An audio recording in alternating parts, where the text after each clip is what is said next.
Bonsoir tout le monde, c'est PlayShock. Aujourd'hui, on va faire une vidéo, faire récupérative à peu près tout ce qui s'est passé dans One Piece.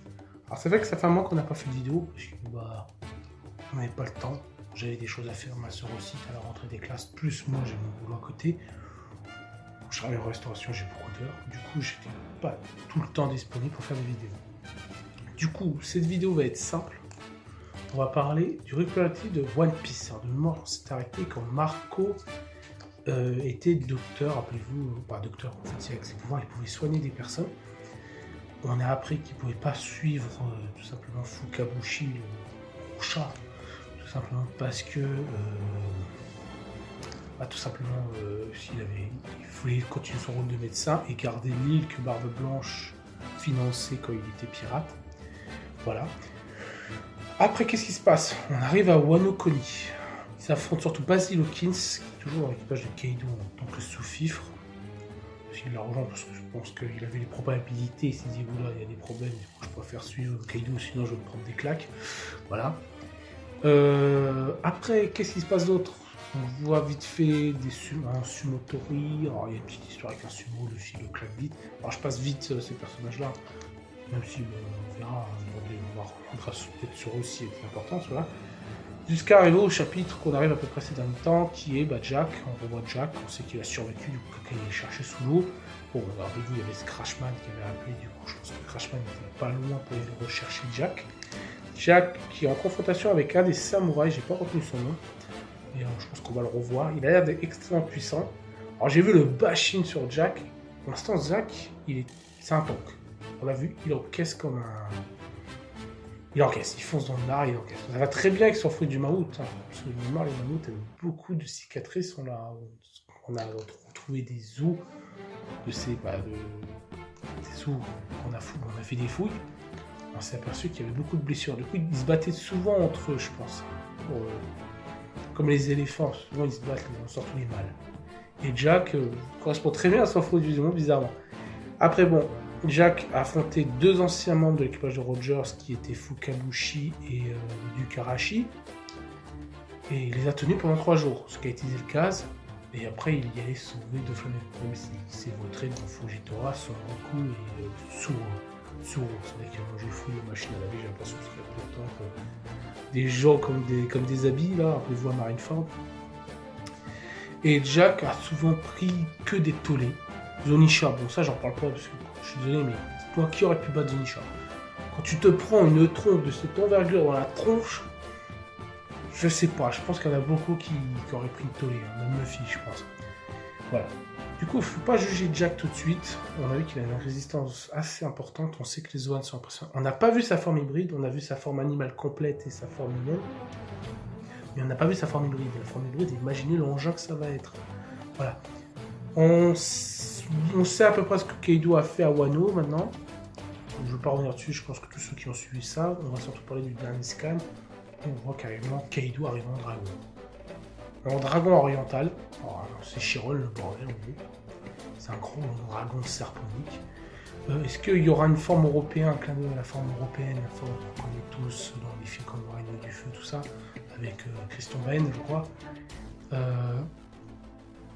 Peut-être dans sa forme hybride, ça serait une forme européenne, ce serait marrant de voir ça, une forme un peu humaine, mais avec des ailes, tout ça. Ce serait marrant de voir que c'est sa forme européenne. Voilà. On verra sa forme hybride, qui risque d'être aussi extrêmement pétée. On verra. Alors, moi, ça confirme ce que je pensais sur Kaido. Pour moi, Kaido, en one-on-one, c'est le number one. Tu peux pas le battre. Même si certains diront on peut le battre, mais pour moi, je pense qu'on va apprendre ces défaites, ces fameuses 7 défaites. Vous verrez, c'est que des alliances ou des plans bien préparés. Je pense que Kaido est le genre de personnage, un peu comme Jack, qui fonce dans le lard, en fermant les yeux, et il prend des mandales dans la tronche, ou des alliances. Pour moi, je vous le dis clairement, Kaido était le plus puissant empereur, même devant Barbe Blanche. Mais Barbe Blanche gagnait parce que Barbe Blanche, comme il l'a bien dit, c'était une famille sur l'équipage, et il y avait tout sa flotte qui était mieux équilibré que la flotte de Kaido. Je pense que la flotte de Kaido, ça a été un bon bordel. Je suis même pas surpris s'il y a des confrontations entre eux, c'est-à-dire qu'entre eux, ils peuvent pas se blairer. Ce serait trop marrant de voir les trois calamités se foutre sur la tronche. Ça me surprendrait même pas. Ça confirmerait pourquoi Kaido n'a jamais pu trop trop prendre du pouvoir dans le nouveau monde, parce qu'en fait, son équipage se taperait sur la gueule, un peu comme Zoro et Sanji, en gros. Ce serait marrant de voir ça. Et ce serait marrant de voir Sanji et Zoro réagir à ces genres de chamaillage. Ce serait marrant. Le truc qui serait marrant, c'est que deux calamités affrontent Sanji et Zoro, mais que les deux calamités se disputent un peu comme Kaku et Diabura, et que Sanji et Zoro fassent la même chose. Ce serait trop marrant. Mais sauf à un moment, Zoro et Sanji ils vont être solidaires, ça va montrer qu'en fait ils se disputent, mais en fait ils s'apprécient, et que les deux autres calamités restent toujours conflits, et que derrière ça serait marrant de voir ça. Bon, voilà, on attend le prochain scan qui va nous sûrement montrer du fight, et on va voir comment ça se débrouille un Kaido et un Jack. Maintenant, on va parler d'un autre débat. Shiki et le Lion d'Or. Pour ceux qui savent, il est apparu dans un film et dans les fameux épisodes 0. Il y a un petit période dans le manga papier où il parle de Shiki qui s'échappait d'île Pendant, en gros. Alors, les gens ne savent pas qu'est-ce qui est officiel ou pas. Pour eux, les films ne sont pas officiels, même si je vous dis clairement le film, tu places mon Duval, du coup la rencontre de la sirène, Duval, tout le bordel. Pour moi, ça se tient, tout l'équipage est tout complet. Je vois aucun pépin d'incohérence si on le situe là, le film. Après, bon, on l'enlève, d'accord. On va revenir sur beaucoup de gens qui mettent Shiki, pour moi, à un level complètement absurde. Alors, c'est un personnage extrêmement puissant, rien à dire. Son fruit flottant est capable de contrer beaucoup de fruits. Imagine le film de Bondywar, par exemple. Pour moi, Bondywar est plus fort que Shiki sur l'aspect physique et fluide. Mais Shiki gagnerait parce qu'il contrerait parfaitement le fruit de Bondywar qui arrive à faire prendre de la masse à des objets, hein. Pas des trucs dépourvus d'une arme. C'est-à-dire que Shiki, pareil, il peut pas toucher un truc dépourvu d'une arme. Il peut faire flotter du liquide, ça c'est un truc craqué, et flotter n'importe quelle masse, même des îles. On l'a vu dans le film, il y a plein d'îles qui volent. Alors je pense que ce sera un compte parfait à Bondywar, ça dépend des conditions. Shiki, pour moi, est le Peggy le clown de Goldie Rogers. Bon, bien plus puissant bien sûr. Voilà. Pareil pour Roger. Beaucoup de gens pensent que Roger c'est le plus puissant pirate. Avec sa flotte, oui, je pense. Avec sa flotte, c'est le best. Mais sans sa flotte en one-on-one contre un autre pirate, je pense que Rogers perdrait. Et ça a été dit une mémoire que Barbe Blanche était supérieure à Rogers. Le pirate des Rocks, la façon qu'ils nous ont vendu le personnage, je pense que ce mec-là va être très compliqué. Je crois que c'est le prochain film qui sort. Ce film va être très important. J'espère qu'il sera officiel, qu'on pourra s'y référencier pour pouvoir tout simplement savoir la vraie histoire de Rogers. J'espère que ce ne sera pas une reproduction par la suite de Oda comme Dragon Ball fait avec le film Broly, qui est un film qui divise beaucoup. Parce que là, c'est One Piece divise pas autant. Voilà. Voilà, c'était seulement une piqûre de rappel sur tout ce qui s'est passé. Pour moi, Shiki n'est pas au level que beaucoup de gens pensent. On va voir peut-être ses faits d'armes. Premier fait d'armes, rappelez-vous, il affronte Rogers dans une bataille très connue. J'ai oublié le nom de la bataille. Et c'est un ouragan qui le bat, c'est pas Rogers. C'est une simple tempête, peut-être provoquée par Rogers. Mais en tout cas, voilà.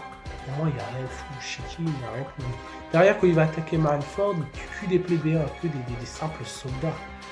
Regardez bien les maillots des soldats, ils n'ont pas de grade, ils n'ont pas de truc au-dessus de leur trapèze qui leur permet de dire qu'ils ont une importance dans la marine, rien.